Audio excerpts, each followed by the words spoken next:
Uhawe ikaze mu kiganiro inyigisho za Bibiliya. Muri iki kiganiro tugenda turaba ibice vy'ivyanditswe muri Bibiliya yera ijambo ry'Imana, tukarimbura insiguro yavyo. Ni ikiganiro gitanga inyigisho z'ivyanditswe vyera mu kiringo c'imyaka 5. Inyuma y'icigwa turaguha inomero woturonderako igihe wogira ico ugomba guterera canke kubaza. Kaze twumvirize kandi twigishwe.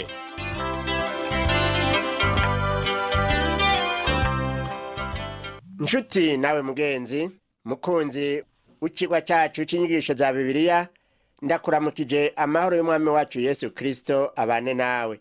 Uri kumwe na Pastor Samuel Nsabimbona sanzwe ndazigushikiriza.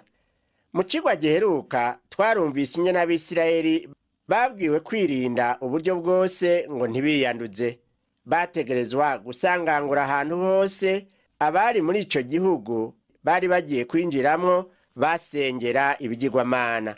Ikindi basabwe kwari ukuba maso ngo ntihagire abavugishwa b'ibinyoma bohava babata mu rudubi. Tugaruke gatoya kuri ico cigwa giheruka turabe ingene Mose yabwiye Abisirayeli ngo baze basangangure ahahora hasengerwa ibigirwamana. Yarababwiye ashishikaye, aranabahanura ashize kumwete, abereka ikibanza nyaco co gusengeramwo. Umurongo wa 5 wo mu gihimba ca 12 co mu gitabu co gusubira mu vyagezwe yabwiye abo Bisirayeli ati: ariko ahantu Uhoraho Imana yanyu azotoranya mu miryango yanyu yose ngo ahashire izina ryiwe, aho hantu honyene azogerera muzoba ariho muzohora muja kumuronderera, aho mube ariho muzoja. Abisirayeli n'igihe Yerusalemu hatari bwatoranywe bategerezwa guhurira ahantu hamwe gusa, akaba ariho basengera. Aho hari ihema ry'ibonaniro. Bari bafise ahantu hamwe ho guherereza ibimazi no gutangira amashikanwa n'ibigiracumi. Aho nyene niho baca basangirira imbere y'Uhoraho ivyo bazanye. Ariko ngo izo babaze ngo barire mu mihana yabo, bari barekuwe kuzibaga uko bagomba. Ico bategerezwa kwiyubara ko bibukijwe n'ukwirinda ngo ntibarye amaraso. Mu gihimba ca 17 co mu gitabu c'Abalewi twari twabonye ko Abisirayeli babwiwe yuko iyo bakereye ishuri canke umwagazi bategerezwa kubijana ku muryango w'ihema ry'ibonaniro kugira ngo umuherezi asuke amaraso yavyo ku ruhimbi, yongere ahereze Imana ibinure. Bamaze rero gushika mu gihugu c'isezerano naho birumvikana ko baba kure na kure, ntibari begereye aho i Yerusalemu bose. Mu kubaga rero ibitungwa vyabo ntivyashoboka ko bose bashika i Yerusalemu. Imana yarabemereye ko bibagirwa iyo bari hose, ariko bakiyubara ngo ntibarye amaraso yavyo. Kandi amaraso yabibukije yuko ari bwo bugingo. Ivyo tukaba twabonye ko ari naco gituma ijambo ry'Imana riha agaciro kadasanzwe amaraso ya Yesu Kristo. Muri ico cigwa giheruka nyene twabonye ko Abisirayeli bagabishijwe bikomeye kugira ngo ntibahirahire ngo bigane uko ayandi mahanga yasenga. Ivyo rero bagumye babibwirwa kugira ngo baze bitandukanye n'abayari hamwe n'ibindi bigirwamana vyinshi. Muri ayo mahanga twabonye yuko hariho n'ibigirwamana bahereza abana babo. Igihimba ca 13 co muri iki gitabu co gusubira mu vyagezwe twarabonye ko kivuga ivyerekeye abavugishwa batari bo, abavugishwa b'ibinyoma hamwe n'imana zitarizo. Haravugwa akaga k'abavugishwa b'ibinyoma. Imirongo 4 ya mbere y'ico gihimba ca 13 co mu gitabu co gusubira mu vyagezwe dusoma ngo: muri mwebwe nihaduka umuvugishwa canke uwurota akabaha ikimenyetso canke akababarira igitangaza, ico kimenyetso canke ico gitangaza kigashika, ico yababariye ati nicashika tuzogendanire izindi mana tuzisabe, kandi ari Imana mutigeze kumenya, ntimuzokwemere amajambo y'uwo muvugishwa canke y'uwo yarose, kuko Uhoraho Imana yanyu azoba abagerageza ngo amenye yuko mumukundisha imitima yanyu yose n'ubugingo bwanyu bwose. Ariko muzogendanire Uhoraho Imana yanyu, mumwubahe, mwitondere ivyagezwe vyiwe, mumwumvire, mube ari we musaba, mwifatanije nawe ubutakivana. Igitangaje uyu munsi ni uko hariho abavugishwa b'ibinyoma bigisha kandi bagakora n'ibitangaza. Ico rero umuntu yokwiyubarako ni uko naho vyoshika bagakora ibitangaza, twokwibuka ko ijambo ry'Imana ryemeza yuko hazoza abigira abavugishwa n'Imana kandi bakazokora n'ibitangaza, mbere bakazimiza abatari bake. Njuti yanje, twirinde ntitujane nyabahururu ngo dupfe gukurikira ivyitwa abavugishwa. Kandi si ukutabizera gusa, ahubwo Mose wewe yatanze n'itegeko yuko abo bakwiye kwicwa kugira ngo bakure ikibi hagati yabo. Eka ubu munsi uwoza kutwigisha kugarariza ibya Yesu Kristo twizera, dukwiye kumutera umugongo, ntidusubire no kumwiyegereza. Kahise k'Abisirayeli katwereka yuko batumviye Imana, baretse kurandura abo bavugishwa b'ibinyoma, bica bibakwegera akaga gahambaye. Usomye mu gitabo ca mbere c'ivy'Abami mu gihimba ca 16 urabona akaga Abisirayeli bakwegewe n'inyifate y'umwami Ahabu hamwe n'umugore wiwe Yezebeli, kubera yuko bigishije abantu gusenga ibigirwamana. Ico gihe vyatumye igice cose co mu buraruko bw'igihugu gitwagwa nk'inyagano kubera igihano Imana yabahaye. Imana yaranababujije gukingira ikibaba uwo muntu wese yozana ubugarariji bukwegera abantu b'Imana mu bigirwamana, naho yoba mu bo bavukana canke muri bene nyina canke mu bahungu babo canke mu bakobwa babo, haba mbere no kububakanye canke mu bakunzi babo pamve. Uwo muntu yakweze uwundi ngo ave ku Mana bamwicisha amabuye, kandi uwo yakwegakwezwe kugira ngo ave ku Mana niwe yatangura kumutera amabuye. Ikindi naco nuko naho caba igisagara gikorewemwo ubuyobe bwo gusenga ibigirwamana, byasaba ko babibariritsa neza, basanze ari ivy'ukuri bagaca bicisha inkota abari muri ico bose n'ibiri muri byo byose, bagaturira n'ibyasahuwe byose. Rero turumva yuko atagufyina, naho muri iki gihe abantu bagerageza gusigiririza no gupfukapfuka ibyaha bikomeye, Imana ntiyigeze ihinduka n'irya nyene. Yanka ubugarariji, yanka icaha, kandi ingaruka z'icaha ni mbi cyane. Womenya yuko icaha c'umuntu umwe cashobora gukwegera akaziri igihugu cose, kandi n'igihe inkozi y'ikibi ikuwe mu bantu byarashobora gukiza igihugu, kandi n'uyu munsi irashobora gukiza iyo bantu batari bake.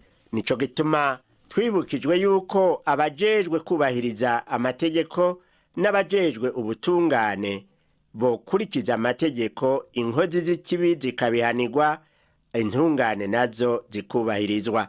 Mugenzi uri kuratwumviriza rero, menya ko Imana yacu ari Imana ipfuha, ntiyifuza yuko uyibangikanya n'ikigirwamana kugira ngo ucoba mu munezero, kandi wirinde gukora ikugihumanya ico ari cyo cose, kuko uyigororokeye muri byose nayo yoguha umugisha. Icigwa c'uno munsi tukibandaniriza mu gihimba ca 14 co muri iki gitabo co gusubira mu vyagezwe. Turahera ku murongo wa mbere tuce tubandanya n'igihimba ca 15 tugeze ku murongo wa 14. Turaja kuganira ku vy'umwaka witwa uw'isabato, ivyerekeye ibizira n'ibitazira kuribwa bivugwa mu gitabo c'Abalewi mu gihimba ca 11, bikarushirizaho gutomorwa muri ico gihimba ca 14 c'igitabo co gusubira mu vyagezwe. twokwibuka ko abisirayeli Imana yabahaye ibyagezwe byinshi ngo ntibapfe uko bifashe kandi ntibapfe ibyo bariye kugira ngo ibarinde icyoshobora kubanduza cyose. Mu gitabo rero cyo gusubira mu byagezwe igihimba cya 14 umurongo wa 1 n'uwa 2 turabona ko Imana yabujije imigenzo y'abapagani kugira abisirayeli ntibaze bayigane.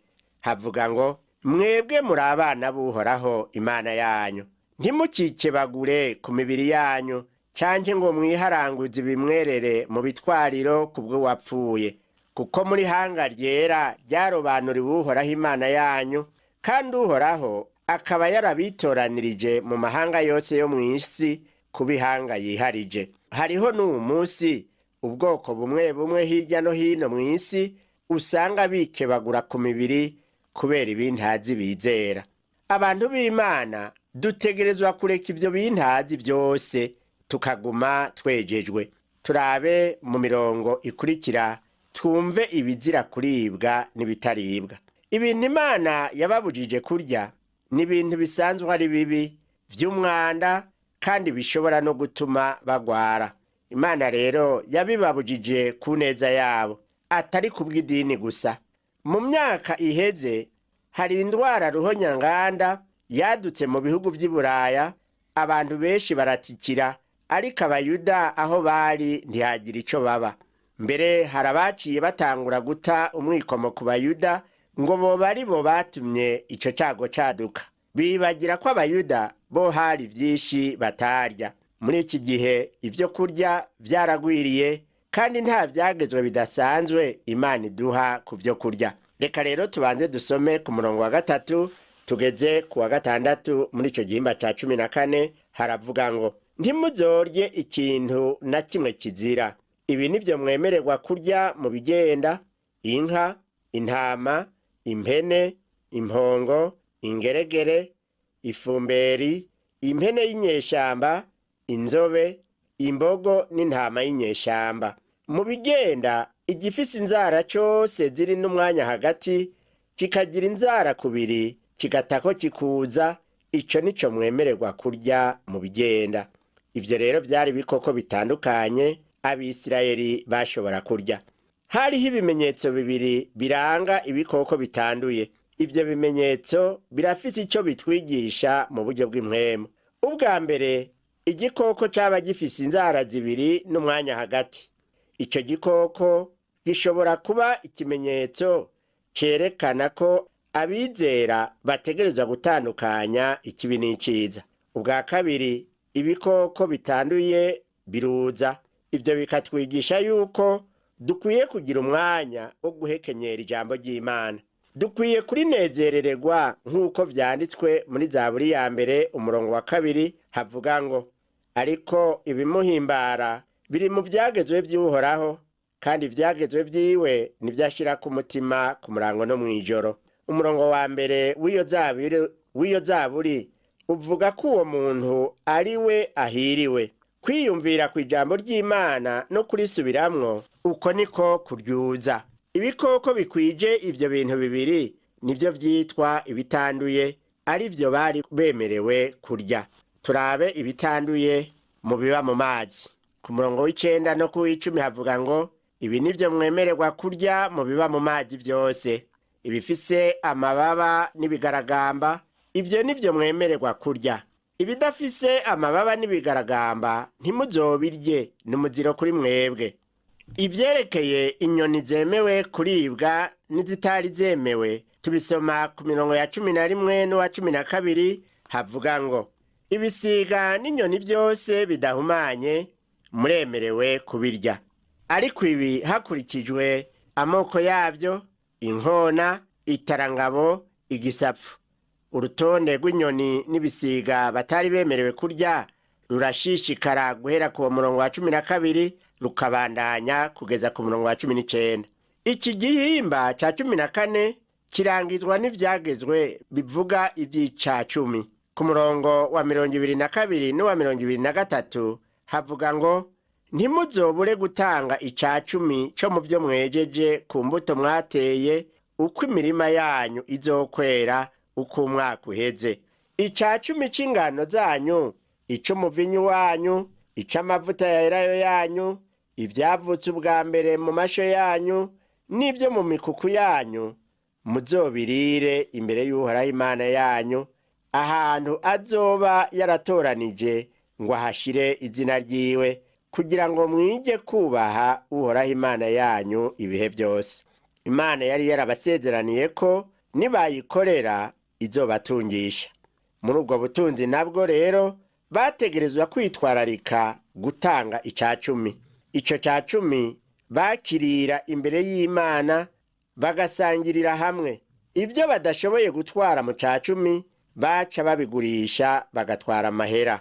Turabe ku murongo wa 25 n'uwa 26 iravuga ngo, muzobigurishe amahera muyatekere, mugende aho hantu Uhoraho Imana yanyu azoba yaratoranije, mushike muyagure ico mwumva mugomba cose, ari inka, ari intama, ari umuvinyu, ari inzoga, ari ikindi kintu cose mwumva mugomba, muheze mubirire ngaho nyene imbere y'Uhoraho Imana yanyu, mubisangire n'abo mu ngo zanyu munezerewe. Ababa kure cyane y'urusengero baca bagurisha ico ca 10 bakajana amahera, bakagura ibyo bazohereza Uhoraho bamaze gushikayo. Umurongo wa 28 nawo uvuga ngo, ku mpera y'umwaka wose ugira 3 muzokwame mukura ica 10 ku vyo mwejeje byose muri uwo mwaka, mubikoranirize iwanyu. Uravye ico cagezwe, usanga ibyo batanga byari birengeye ibigira 10 bisanzwe. Ubwa mbere iyo bimbuye canke baronse iyindi migisha, baca batanga ica 10 kuri vyose.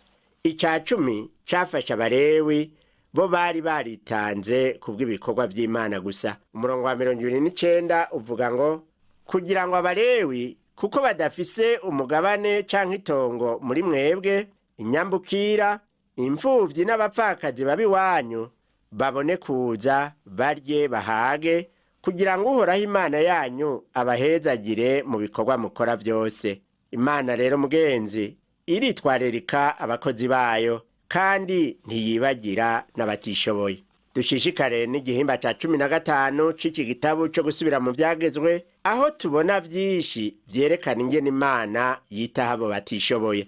Reka dutangure ku vy'umwaka w'isabato, ari wo witwa wo guhebera abandi imyenda.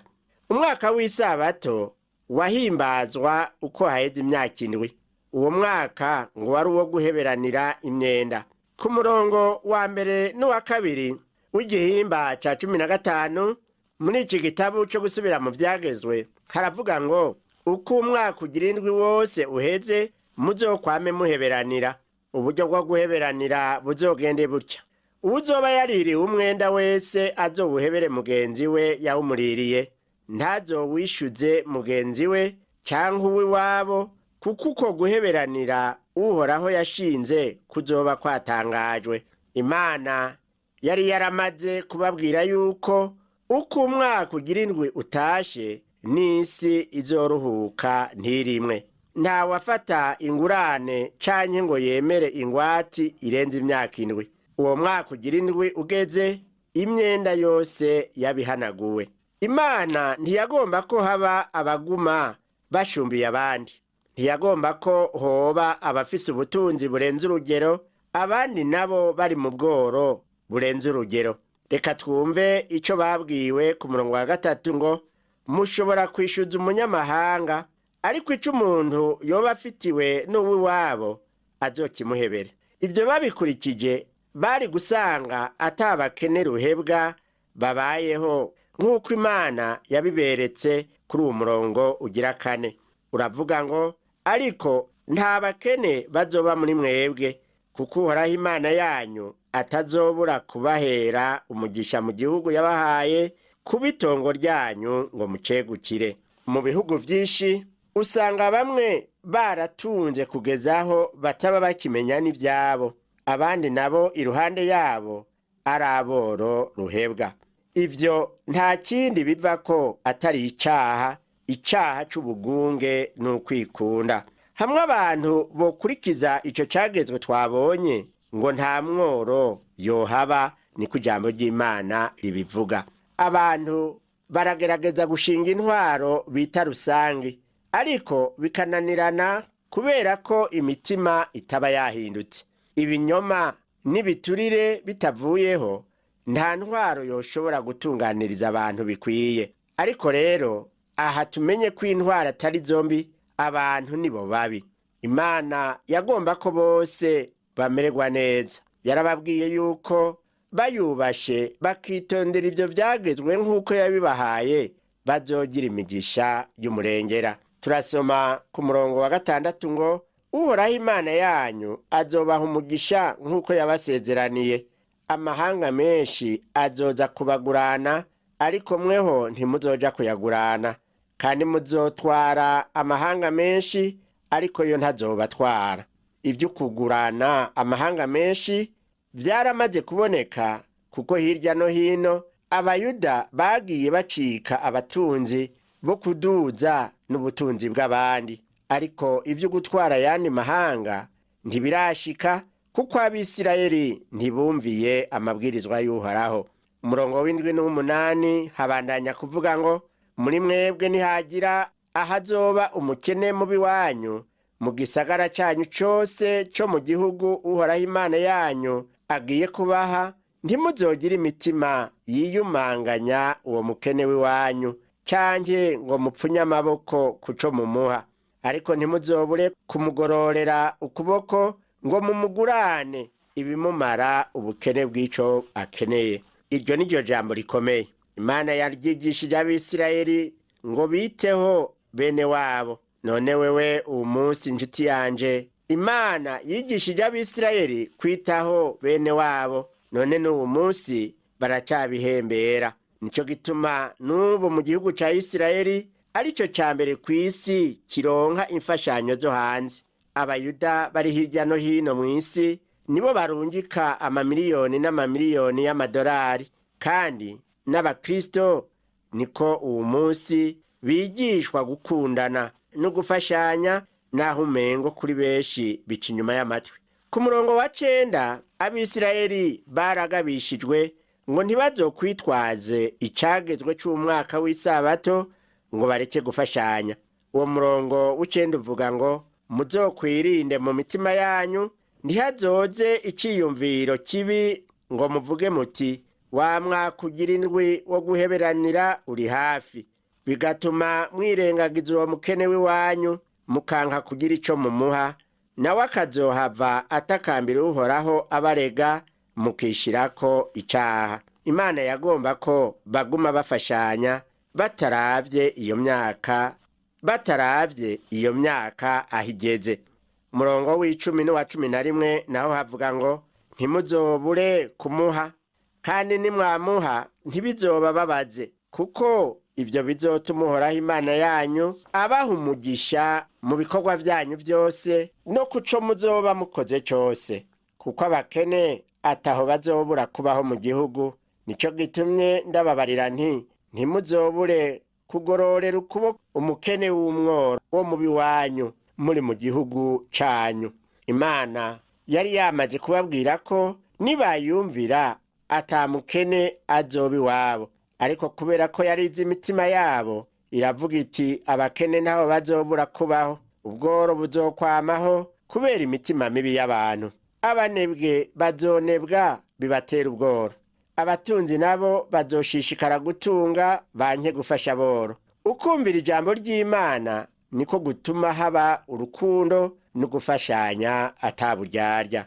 Uwo mwaka rero w'isabato ugeze, n'abajakariye abandi baca barekugwa nk'uko tubisoma ku murongo wa 13 n'uwa 14 ngo kandi niwamurekura ngo agire umwidegemvyo ntuzomurekure ataca atwaye, ariko uzomuhe ku mukuku wawe, ku vyo mu kigega cawe no ku vyembuwe mu bwato bwawe. Uko Uhoraho Imana yawe azoba yaraguhaye umugisha uzoba ari kumuha. Niwabaye umushumba urumva yuko bitari vyemewe kumurungika imbokoboko. Hari n'abagomba kwigumira arabashumba bakanka kurekugwa. Ivyabo navyo nyene Imana yarabivuze ko nk'uko tubibona ku murongo wa 16 n'uwa 17 havuga ngo ariko niyakubarira ko atagomba kukuvako kuko agukunda agakunda n'urugo rwawe kuko mumereraniye neza uzokwakira umugera uwumutoboza ugutwi urume ku rugi azokwama ari umushumba wawe ibihe byose no ku mushumbakazi wawe nawe azoba ari uko ubigenza umugurano naho shebuja yaba yaramuhaye umugore yarashobora kurekugwa hageze uwo mwaka w'indwi ariko agombye kwigumira mu buja ntawamubuza yaremera n'ugutwi bakagutobora kuko yaba yarikundiye shebuja. Nshuti yanje mugenzi utwumviriza, mbega wewe wumva ugomba kuguma uri umuja w'icaha canke woba ugomba kuba uwidegembya muri Kristo? Agakiza karateguwe. Yesu Kristo yaraje arakwitangira ku musaraba kugira ngo umwizeye ubohoke ku caha cawe uronke ubugingo budashira maze uhinduke umwana w'Imana. Nahawe rero gufata ingingo ibereye. Reka turangize dusenga. Mana yacu y'ukwizigirwa, turagukengurukiye yuko ijambo ryawe ari umurongozi mwiza.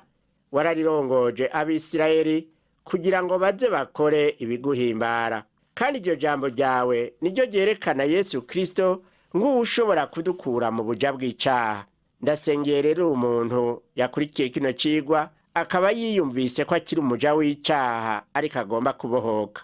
Numuhe kwizera Kristo Yesu, umuharire ibyaha byiwe, umuhanagure mu gitabo cyabo gucirwa k'urubanza, umushire muri ico gitabo c'abana b'Imana, azoraganwe na Yesu Kristo ubugingo budashira. Ndabisavye mu izina rya Yesu Kristo, umwami n'umukiza wacu. Amen. Cigwa cacu cyo kuri no munsi kigarukiye ngaha, naho ubutaha umwami wacu Yesu Kristo aguhezagire.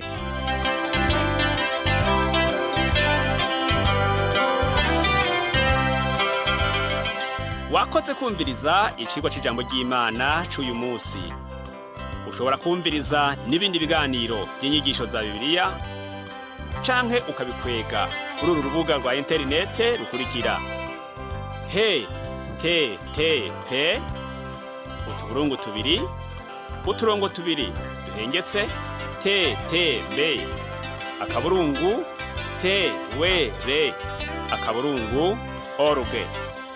Ushobora kumviriza ikiganiro cyo muri indwi canke ugafyonda ahanditswe ngo rondera ukurikije itariki kugira ngo wumvirize ikiganiro camaze kurengana.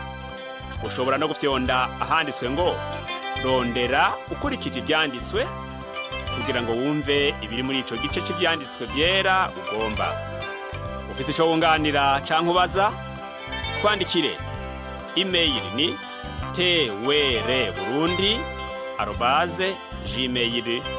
twr@gmail.com. Ushobora kandi kudusanga kuri Facebook yitwa TWR Burundi. Ushobora no kutwakura kuri telefone yo mu biro. Inomero ni 22 24 26 57 mu masaha y'akazi. Canke kuri telefone ngendanwa, inomero ni 69 67 12 77 79 74 19 93. Dusanga kandi kuri WhatsApp, nimero ni 79 38 71 99. Yesu aguhezagire.